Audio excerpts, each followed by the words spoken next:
What is up, you guys? So right now you are bouncing on 7 of my school books propped up by my lotion. So nothing has changed over the immense amount of time that I've been off of YouTube. It has not been on purpose. I don't know if a lot of you have been following me on social media or know what I've been up to recently. I think the last YouTube video that I posted was my summer beach trip with my best friend Pam. And before that, it was my moving back to Maryland vlog.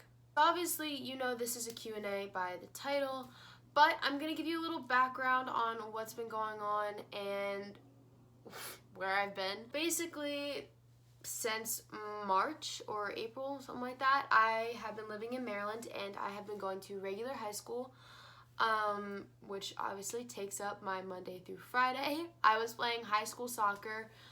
That just ended a couple weeks ago. So now I've started club.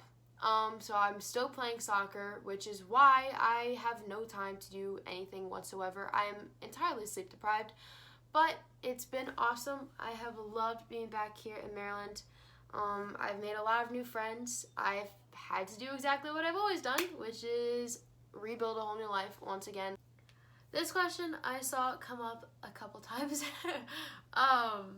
It is, what is your favorite thing about South River High School? So if you don't know what South River is, that is my high school.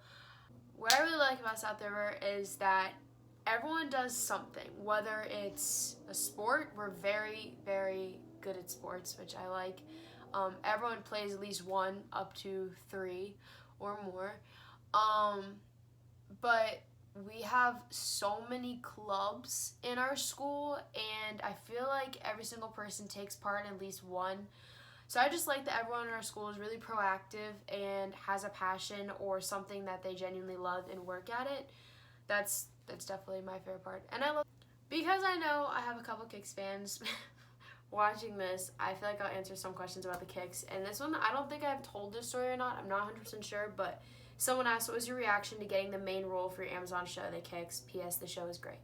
Thank you. I was actually in the parking lot waiting to go to my soccer practice, and I got the phone call from the writer and the director, and they said, you got the role of Devin.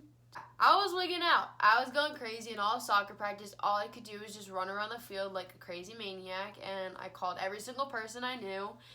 And yeah, I really couldn't believe it. Just the fact that 2 months into living in LA, with a lot of doubt from a lot of people, getting the call that not only that I booked something, but that I booked the lead role of this show, of my favorite soccer players' books. Like, I don't even know. What are your future plans? Any upcoming projects? So, I've also mentioned this before. I still do auditions through tape, and I also go up to New York a couple times to do auditions, since New York is fairly close to Maryland, 4-hour fairly close.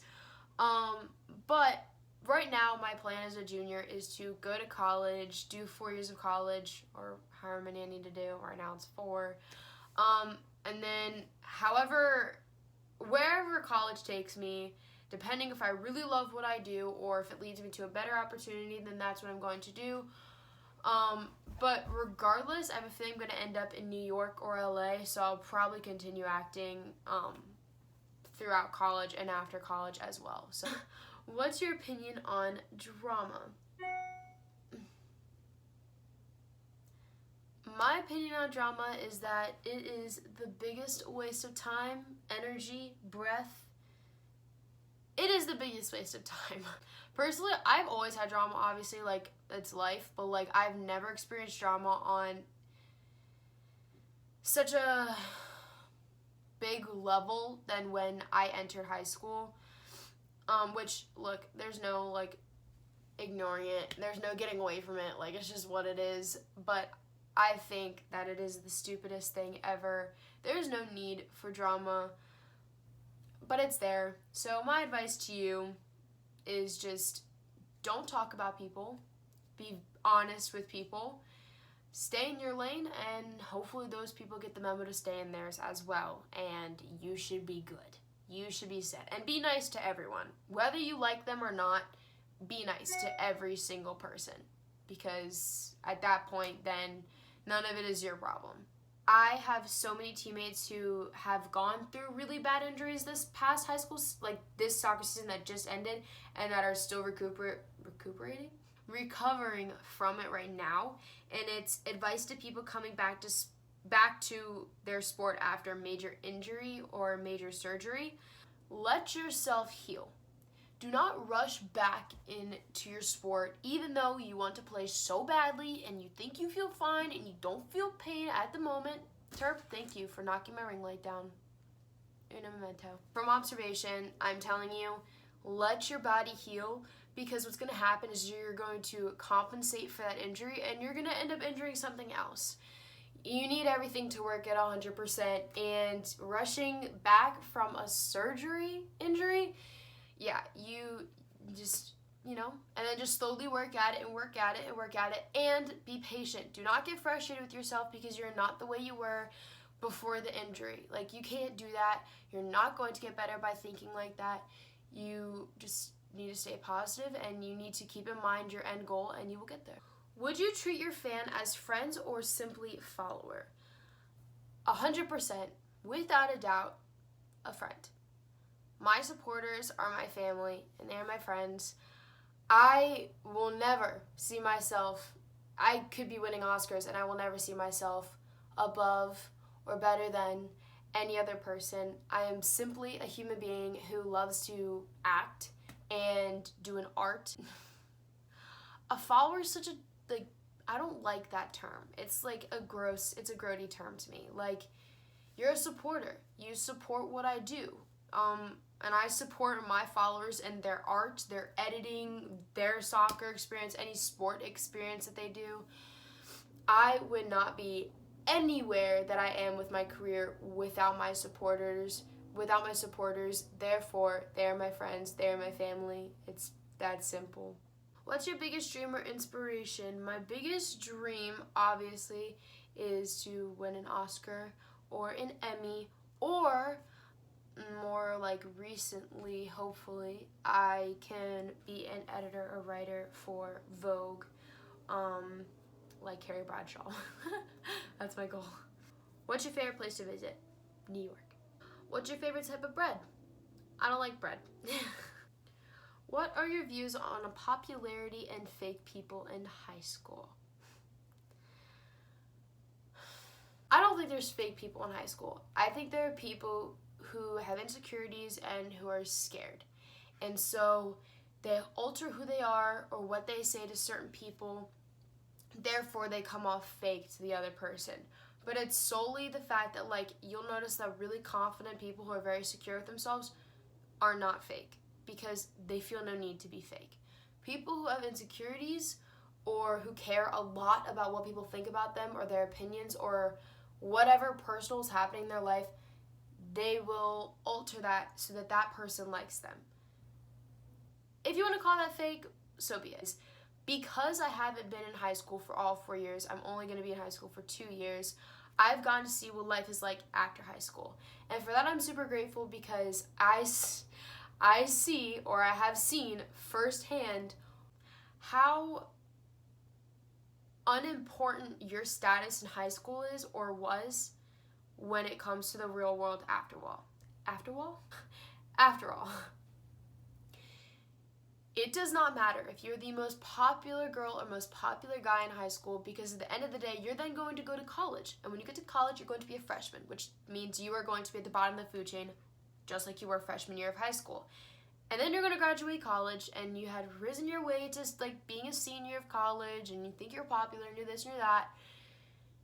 And then you get into the real world. And then you realize there is no status. There's not one. You're going to get a job, you're going to meet someone, you're going to get married, and you're going to have kids. And then you're going to look back at your high school years, and then maybe you were the most popular kid. Who knows? But, I mean, it's pretty irrelevant. If you didn't play soccer, how do you think your life would be now? A hot mess. What do you think makes you different from the crowd? Well, it used to be my hair and my name. My happiness runs off of my friends' happiness or other people's happiness. And so I think for me, like, what makes me different is just that I don't care if I know you. I don't care if I don't know you. You know, like, I don't care who you are or what you've done. Like, I will not have preconceived judgments, and I will take care of you, and I will always look to make you happy, whether you like me or you don't like me. Yeah. Maybe I'm not that different. I'm not sure. That's just what I think. That was a very scattered answer. I am sorry. What's your go-to karaoke song? Anything Mamma Mia and Mad by Neo. Oh, and Say Goodbye by Chris Brown. How tall are you? 5'5". Still can't reach anything. Why did you decide to come to South River? Was it your first choice? I mean, I didn't really have necessarily a choice as to which high school I went to, but I always wanted to go to South River and would pretty much do anything to go to South River, you know, for high school because of the soccer. All of my club team that I was on before I moved to California are on varsity at South River, so it has always been a goal of mine to make the varsity team and play with them again, and luckily I got the opportunity to do that. So, what has been the best and worst part of moving home to Maryland? Best part?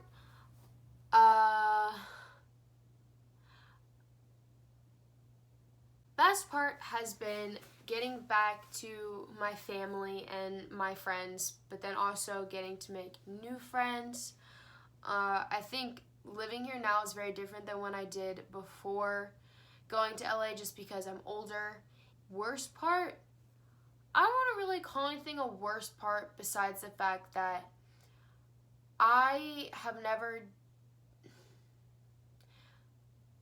looked at very differently now that I went to LA, and I have experienced people disliking me more than before, which that might sound really selfish because I'm sure there's people who didn't like me before LA, but like especially people now don't like me because they think that because I'm an actor or because I'm verified or whatever that I'm mean or I'm conceited or I think I'm above other people. So people who don't even know me don't like me, and that shouldn't bother me, but that does. I'm going to be 100% real with you guys. That bothers me a ton. I don't even know if that has anything to do with me being in LA or not. It could just be life, but that's what I've noticed since I've been back. Where did you get your shin guards? Kings Pro. Check them out on Instagram. I think it's kings.pro. Carly Lloyd gets her shin guards from there. You can customize them any way you want, and they are by far my favorite shin guards I've ever owned. So, we now have... One more time. We now have... I'm Darby. You won't know until you watch the video. What? I mean, you didn't get the surgery part, but like, what's your advice for someone going back into a sport off of an injury, like a surgery, injury, or an injury? You just gotta like keep pushing hard because I mean you're obviously not the same as you were before, but being injured makes you bounce back. And shut up, I was out for the whole season, so she's currently in the bounce back phase. I am currently in the bounce back phase part 2. So you just gotta make sure that you are as positive as you can be because it sucks either way. Might as well be happy. Most embarrassing story. I don't know that I really had like a very terribly embarrassing situation, but Darby has been present for both the times this has happened, and for some reason I have an issue. I have an issue with white clothing. So the first time I wore my uniform to school because we were required to, and I wore bright pink underwear underneath of my white shorts without sliders or compression shorts. And no one informed me that you could very clearly see my underwear through my shorts until halfway through the day, and then I had to play an entire soccer game with them. You'd think I'd learned my lesson, but the answer is no. I bought white sweatpants from Brandy Melville, and this day I was very happy with my outfit because I'd just gone back from New York with my whole new outfit, and I really liked my whole thing, and I was like really excited. And then Darby informed me that you could in fact see right through my sweatpants. I was just being a good friend. So then I just had to wear a sweatshirt that covered my butt the entire day. She was hot. I was sweating. I was sweating. So just never think that white clothing is not see-through because... Don't wear white pants. Well, there's that too. You could just do that. Especially. What's your favorite color? Yellow. Blue. How can you become confident? I'll let you answer this one first. Lots of self-love. So confident. No, honestly. Embracing your flaws. Yeah, you have to know you're going to have insecurities. There's always going to be one thing you don't like about yourself, and you're going to compare yourself to other people. I'm a giant. I like your height. But then there's other people like me who sometimes, actually we've talked about this, how I said I wanted to be tall at times, and then she said she wanted to be short at times. So like you're always going to compare yourself to other people, but like, I don't know, like I think like me dyeing my hair this color has made me more confident. So like just little things like that. And you have to not care what other people think because people like, I think it's like when you're more confident in yourself, then people then want to like do what you did, if that makes sense. Yeah. And they're just gonna try harder to tear you down. Yeah, they're gonna try to do it just because they want to be like you, or they want to look like that, or they want to have like if they're like Darby, I hate that shirt, it's because they like that shirt, and they're most likely gonna go buy that shirt the next week. It's a fashion icon. One question that I have ever been asked, and have been asked for the past 4 years, that I feel like Darby's vital to be present for, is will there be a second season of the Kicks? And then also, why did the Sixx... Why did the Kicks get canceled? That. No. There's not a second season of the Kicks. The Kicks stopped that first season. Why it did not continue was the only reason I was ever given, so I cannot give you any other answer than this, is because Amazon wanted kids programs to start to strictly stay to animation. Therefore, not real people. Therefore, not me. So. Because she's actually fake. Just kidding. So, yes. That's why. That's all I can tell you. I'm so sorry. I wish there was a second, third, fourth, fifth season. Me too. But there's not. Binge. Have you ever watched my entire show? Yeah. Wait, really? Yeah. Why do you think I have Amazon Prime? Oh. I canceled it after. Oh, that. So that is the end of my Q&A. That concludes the video for today. Please like, comment, and subscribe. Like she said, like, comment, and subscribe. And yeah, I love you.